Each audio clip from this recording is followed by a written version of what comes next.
Good morning সবাইকে। আজ 7 তারিখ, যাচ্ছি পুরুলিয়া।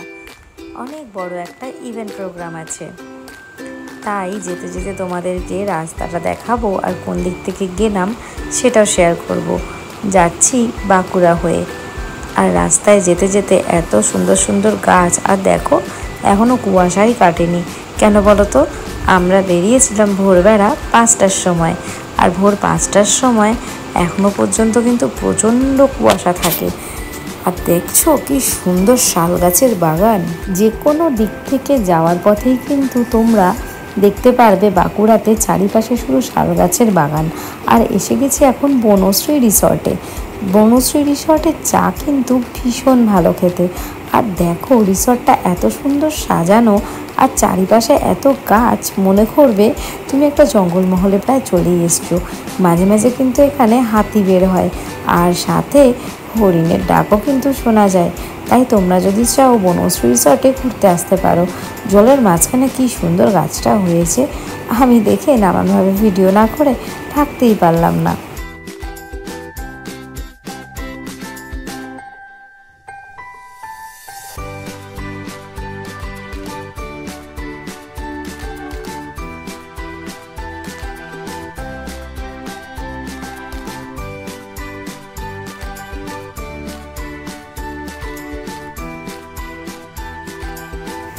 এত সকালবেলায় এরকম গরম গরম লিকার চা না হলে কি মানায় বলো? তাই চায়ের কাপ হাতে নিয়ে তোমাদেরকে একটু জায়গাটা আবার অন্যরকম করে দেখানোর চেষ্টা করছি। এবার চায়ে একটু চুমুক দিয়ে গাড়িতে উঠে পড়তে হবে, আর যেতে হবে আরও প্রায় 3 ঘন্টার পথ। তাহলে চলো।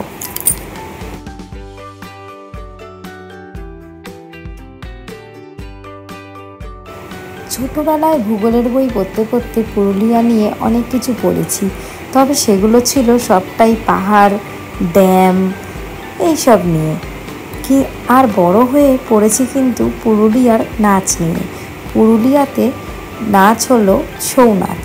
ছৌ নাচ হলো একটা ট্রাইবেল নাচ।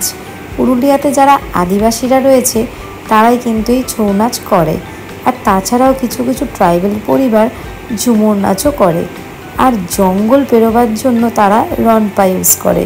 রনপা হলো সেই বড় বড় লাঠি, যার সাহায্যে ওরা বড় বড় যুদ্ধ, তাছাড়া কিন্তু একটু অল্প জলাশয়ও পার হতে প্রবলেম হয় না, কারণ রনপার ওপর ভর দিলে তাদের হাইটটা হয়ে যায় অনেক উঁচু।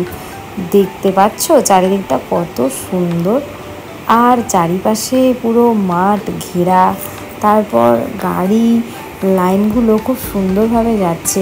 আর এই আঁকা বাঁকা রাস্তায় যেতে কার না ভালো লাগে বলো?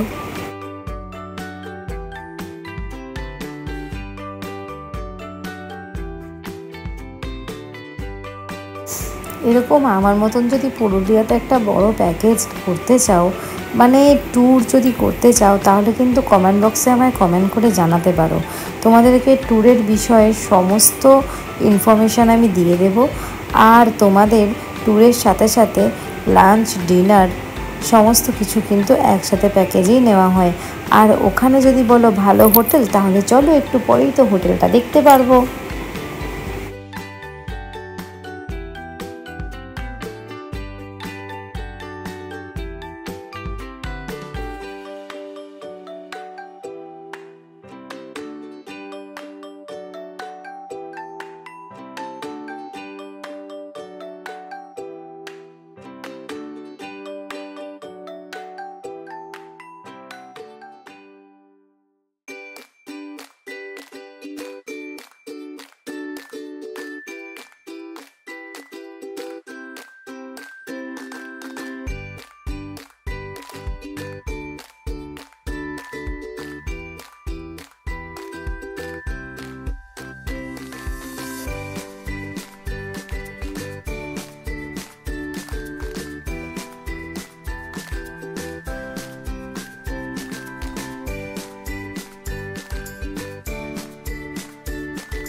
একা বেঁকা রাস্তা পেরিয়ে এই সবে মাত্র কিন্তু রিসর্টটায় ঢুকলাম। আর রিসর্টের সামনেটাতেই কত সুন্দর এরকম গাছপালা লাগানো, আর সামনেটা দেখতে পাচ্ছ কতটা বড়। আস্তে আস্তে রিসেপশনে ঢুকতে হবে, আর এতটাই দেরি করে ঢুকেছি যে গিয়ে ব্রেকফাস্ট করার কোনো সময় নেই, গিয়ে ডিরেক্টলি লাঞ্চে বসে পড়তে হবে। তাই চলো আর দেরি না করে সরাসরি চলে যাই লাঞ্চে। কিন্তু লাঞ্চে যাওয়ার আগে কিন্তু এদিক ওদিকটা ঘুরে দেখে নিই, কেন বলো তো, এই ভিউটা যদি পরে আর না পাই আমার অনেক আফসোস হবে। একটু আগে লাঞ্চের কথা বলছিলাম না, চলো দেখতে দেখতে আমাদের লাঞ্চটা কিন্তু এসে গেছে। আর এখানে খেতে খেতে একটু গল্প করছিলাম, আর সাথে খাওয়াটা কিন্তু দারুণ হয়েছিল। আসলে ক্যাটারার সার্ভিসটা একদমই নিজেদের। ক্যাটারার সার্ভিসের নাম হলো রয়্যাল ইভেন্ট ক্যাটারার। তো রান্না বান্না নিয়ে তো কোনো কথা হবে না। এদিকে আমাদের সমস্ত প্রোগ্রাম শেষ করে আমরা কিন্তু এবার এসে গেছি পরের দিন চেক আউট করার জন্য। আর চেক আউট করার টাইম কিন্তু ওই অ্যাজ ইউজুয়াল 10টা থেকে 10:30টার মধ্যেই ধরতে পারো। তাহলে আর দেরি না করে আশপাশটা ঘুরতে যাব, আর তারপর যাব আর একটা রিসর্টে। এদিকে দেখতে পাচ্ছি গাড়িতে ওঠার আগে হাতে বেশ অনেকটা টাইম আছে, আর এতটুকু টাইম নষ্ট না করে আমি দীপা আর কোয়েল চলে গেলাম সুইমিং পুলের দিকটায়, যেটাতে আমরা আগের দিন যেতে পারিনি আর নামাও হয়নি। সত্যি কি সুন্দর না, আমি যদিও আগে ছবিতে দেখেছিলাম কিন্তু এতটা সুন্দর বুঝতে পারিনি। সত্যি ভীষণ সুন্দর। চলো এবার সুন্দর এই মাটির বাড়িগুলো দেখতে দেখতে পৌঁছে যাই একটা নতুন টুরিস্ট স্পটে।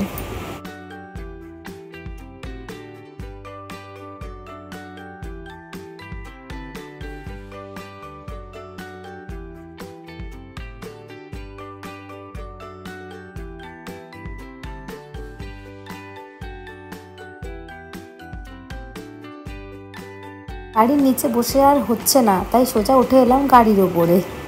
এসে পড়েছি আপার ড্যাম দেখতে। আর আপার ড্যামের আশপাশটা একটু টিলার মতন পাহাড় দিয়ে তৈরি। আর ড্যাম মানেই বুঝতে পারছো কাছে পিঠে কোথাও একটা বিদ্যুৎ কেন্দ্র তো অবশ্যই আছে। কিন্তু জায়গাটা ভীষণ সুন্দর, অনেকটা লম্বা করে মানুষ এসে হাঁটতে পারবে, ঘুরতে পারবে, বেশ তাদের ইভিনিং ওয়াক বলো যাই বলো ভীষণ করেই কাটাতে পারবে। আর দেখতে পাচ্ছ আমরা কত কত কত মজা করছি। আর হ্যাঁ, এখানে কিন্তু বেশ কিছু খাবারের দোকান পাবে, যেখানে ম্যাগি ট্যাগি সব কিছু নিয়ে খেতে পারো। আর এই দিকটা সত্যি বলছি এক মুহূর্তের জন্য মনে হয়েছিল দার্জিলিং বা ডুয়ার্সে চলে এসেছি। আর তারপরেই চলে এলাম বামনি ফলসে। বামনি ফলসে কিন্তু যাওয়ার জন্য অনেকগুলো সিঁড়ি নিচে নামতে হবে। অতগুলো সিঁড়ি হয়তো নামতে পারবো না, কিন্তু ট্রাই করি, আসলে কেদারনাথের অভ্যেসটা আছে তো। চলো তাহলে চলে যাচ্ছি বামনি ফলস দেখতে।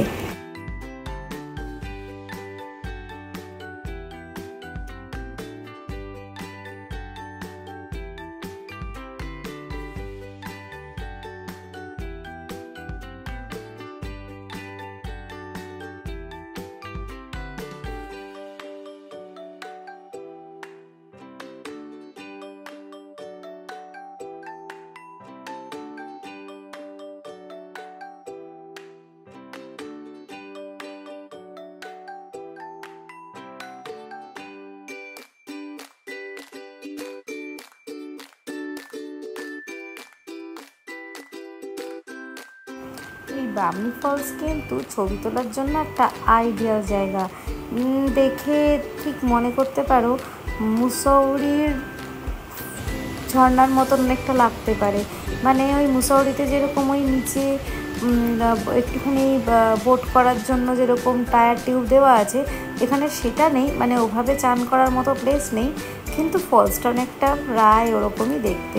এদিকে বাচ্চাগুলো কিন্তু নিজেদের হাত খরচা একটুখানি ওঠানোর জন্য এরকম সুন্দর সুন্দর ফুল পাতা বিক্রি করছে।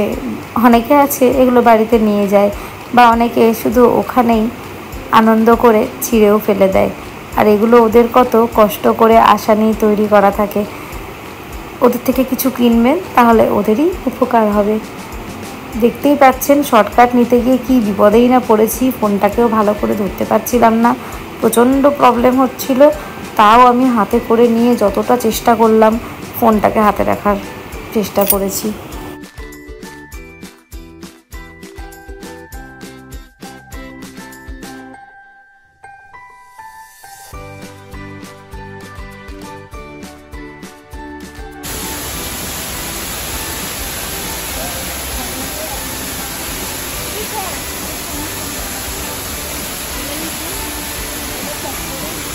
সব কিছু দেখা শেষ করে কিন্তু এবার এসে গেছি মুখোশ মার্কেটে, যার সাথে আমার নৃত্য ওতপ্রোতভাবে জড়িত। আর এখানে এসে আপনারা নিজেদের পছন্দ মতন করে ঘর সাজাবার অনেক জিনিস কিনতে পারেন। একটু দরদাম করে নেওয়াই ভালো, দরদাম করে ওরা বিক্রি করে, এমন না যে যেই দাম বলে তাতেই স্টিক থাকে। একটু বলো। কাগজ আঠা দিয়ে, কাগজ কাপড় কাপড় মাটি দিয়ে। কত দাম থেকে স্টার্ট আছে? 70 টাকা, 100 টাকা, 300 টাকা। Thank you.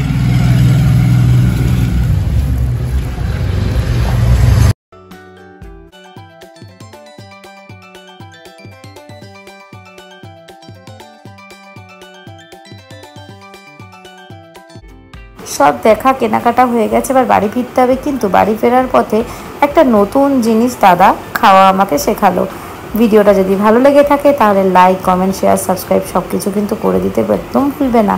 সবাই ভালো থেকো, সুস্থ থাকো। ফিরে আসবো আবার একটা নতুন ব্লগ নিয়ে। ততক্ষণের জন্য টাটা।